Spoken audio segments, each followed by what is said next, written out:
Are you helping or harming us? This is my serious question to you American politicians, including those in Donald Trump's administration and in the Congress. As the spokesperson for the new party, one of Taiwan's political parties, and also a young man who has lived in Taiwan for more than 32 years since my birth, I should tell you, the answer will definitely decide our future. In other words, I must confirm the very fact whether you support Taiwan independence instead of the One China policy, or just deploy Taiwan as your pawn to bargain with Beijing. To be honest, as you always take it for granted to sacrifice others for your own benefits, I must make sure in advance. As we all know, the United States Congress usually tends to challenge China's sovereignty over Taiwan because of the military-industrial complex and the lobbies hired by the Taiwan's government. The Taiwan Travel Act and the TAIPEI Act are the late instances. However, without the administration's implementation, these are only lip service. Thus, the attitude of the administration is crucial indeed. So, let's see the Department of State. As Secretary Pompeo stated last March, the United States is now using every tool in its toolkit to prevent China from isolating Taiwan through diplomatic channels. This year, after shifting blames for its neglect of pandemic prevention by attacking China and the WHO, the Department of State recently expressed its support for Taiwan's participation in the WHO. The above really triggered my curiosity. The establishment of Taiwan-the United States formal diplomatic relations is the most useful tool, isn't it? Why does the United States not use it?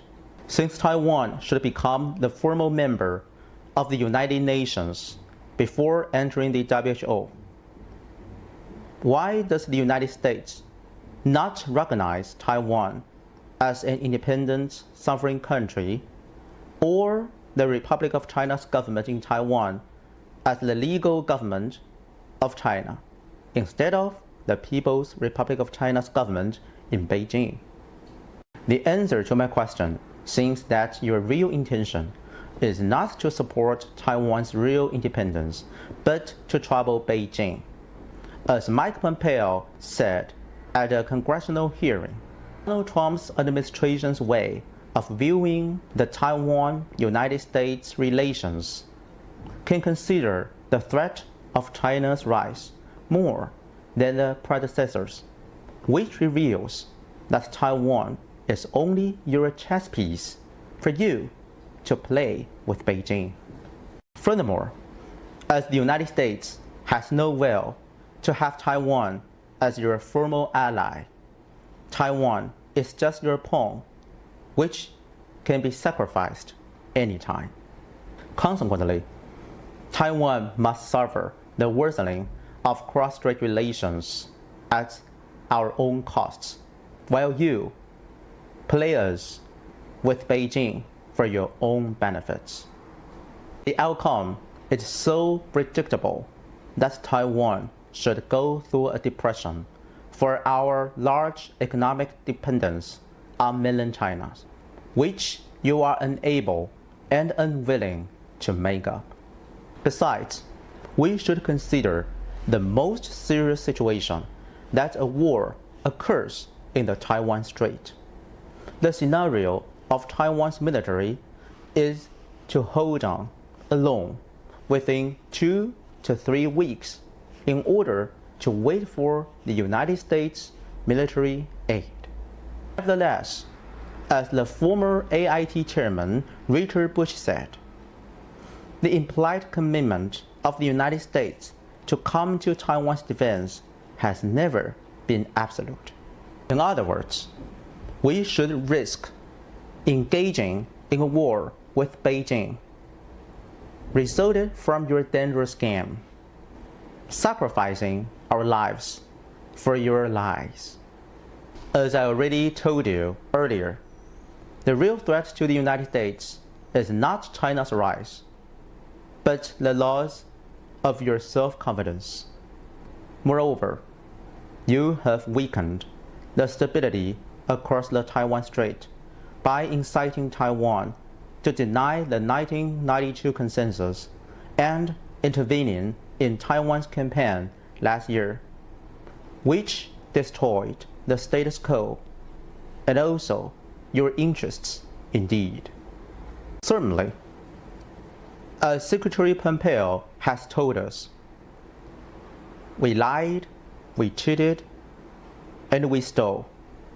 How can we bet our future on the United States' glory of cheating, lying, and stealing?